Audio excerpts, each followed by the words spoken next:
অসমৰ শিক্ষা এতিয়া কোন দিশে হিমন্ত বিশ্বই গতি দিব পাৰিছেনে শিক্ষাখণ্ডক ইয়াৰ উত্তৰ পাবলৈ আপোনাক লৈ গৈছো লখিমপুৰৰ বিহপুৰীয়াৰ এইখন পূব লালুক প্ৰাথমিক বিদ্যালয়লৈ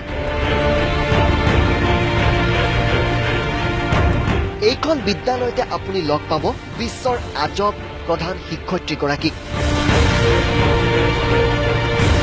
নাম চন্দ্ৰপ্ৰভা গগৈ হিমন্ত বিশ্বই ফুলজাৰি মৰা শিক্ষা বিভাগত কেনেকুৱা লোকক প্ৰধান শিক্ষক নিযুক্তি দিয়া হৈছে তাৰ নমুনা চাওক বাইদেউ বিদ্যালয়খনৰ প্ৰধান শিক্ষক কিন্তু বাইদেৱে কিনো শিক্ষা দিছে কণ কণ স্কুলীয়া ছাত্ৰ ছাত্ৰীসকলক তাৰ নমুনা চাব নেকি স্বৰবৰ্ণ কেইটা স্বৰবৰ্ণ হয় পাঁচটা স্বৰবৰ্ণ অকস্মাতে নিখিলে অলপ হেৰি এটা হৈ যোৱা ব্যঞ্জন বৰ্ণ কেইটা ব্যঞ্জন বৰ্ণ 26টা হে 26টা আচ্ছা আচ্ছা ভাৰতৰ প্ৰধানমন্ত্ৰীজনৰ নাম কি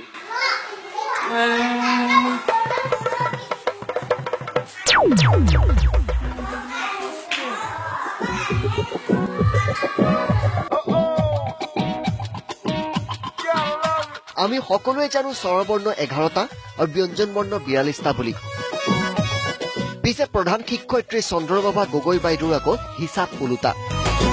এইবাৰ বাইদেউ সোধা হ'ল ৰাষ্ট্ৰপতি কোন ভাৰতৰ ৰাষ্ট্ৰপতিজনৰ নাম কি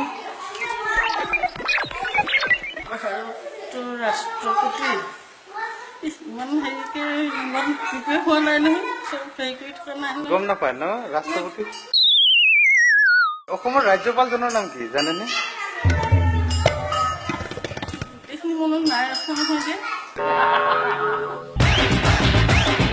বিদ্যালয়খন আছে লখিমপুৰত গতিকে সোধা হ'ল স্থানীয় সাংসদ আৰু স্থানীয় বিধায়ক কোন লখিমপুৰৰ MP কোন সাংসদগৰাকীৰ নাম কি সাংসদগৰাকীৰ নাম নাই চোৱা দেই নাওবৈচাৰ বিধায়কজনৰ নাম কি বিধায়কজনৰ নাম জানো এডোখৰত আছে এডোখৰতহে নাই অসমৰ শিক্ষামন্ত্ৰীগৰাকীৰ নামটো শুদ্ধকৈ নাজানে অধ্যক্ষা বাইদেৱে অসমৰ স্বাস্থ্যমন্ত্ৰী কোন শ্ৰীযুত